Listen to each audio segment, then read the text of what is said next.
Now, the US Senate has opened debate on a resolution to start the repeal of President Obama's legacy-defining health care law. Vice President-elect Mike Pence says he expects Congress will come up with a plan for the Affordable Care Act's replacement in the months ahead. Well, we're joined now by Professor of Political Science Peter Mathews, who's in Long Beach in California. He's the author of the recently published book, Dollar Democracy. Good morning to you, Professor Mathews. Thank you for joining us here on Sky News. This has got to be so galling for President Obama, watching what he achieved in spite of Republican resistance at the time about to disappear. Is it likely at all that Obamacare might survive votes in Congress?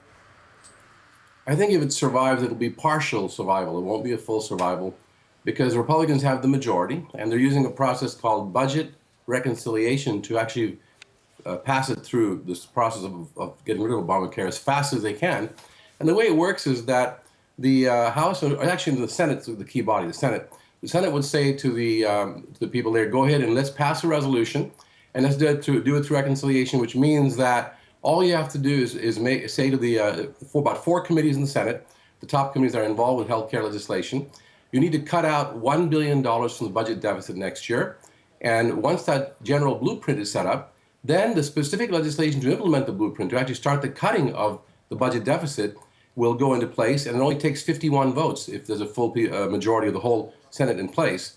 If 100 senators are there, it's only a majority vote that it takes, not a 60% vote as it would in other cases. So this is a way to reduce the number of votes actually needed to actually pass the various laws that would implement this deficit reduction or implement the cutting of the Obamacare programs. And that's what they're going to be using is a type of a tactic, a legislative tactic to get this done even more quickly. And the deadline they've set is January 27th.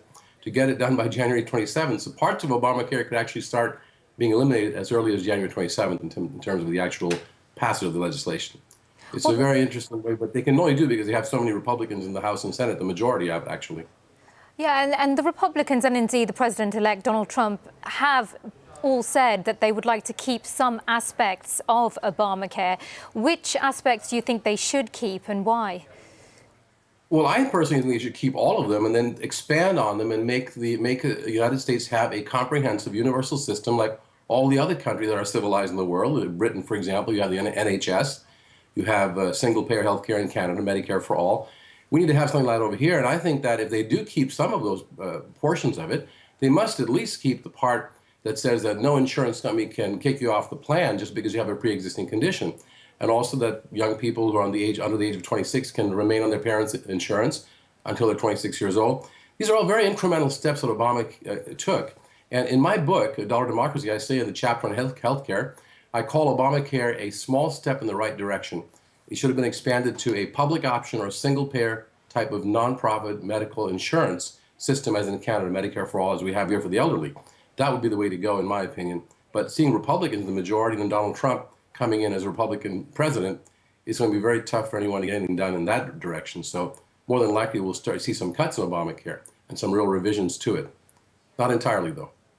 Well, you mentioned the NHS here in the UK. I mean, we're very used to the idea of universal health care here. It seems like a no-brainer to us. Why has Obamacare been so controversial in the US? Because mainly of the lobbyists, the various wealthy lobbying groups that donate money to campaigns to members of Congress to get elected with their money. And then they owe these lobbyists something. The health insurance industry lobbyists, so it used to be the American Medical Association at one time used to be against it, the universal health care. There were lobbyists from the pharmaceutical companies, the drug companies, all these very special interest groups that were able to keep away a concept of universal health care and to vilify it as being socialized medicine. Well, frankly, most of our allies have socialized medicine or some forms of it, as Canada does, and it works very well. Those countries like Britain and Canada have longer life expectancy than the United States people itself. We have shorter life expectancy. We have larger rates of infant mortality here in this country than the other countries, and we have other kinds of problems that the outcomes of which are a result of not having universal health care. Even with Obamacare today being implemented, about 20 million Americans are left uncovered.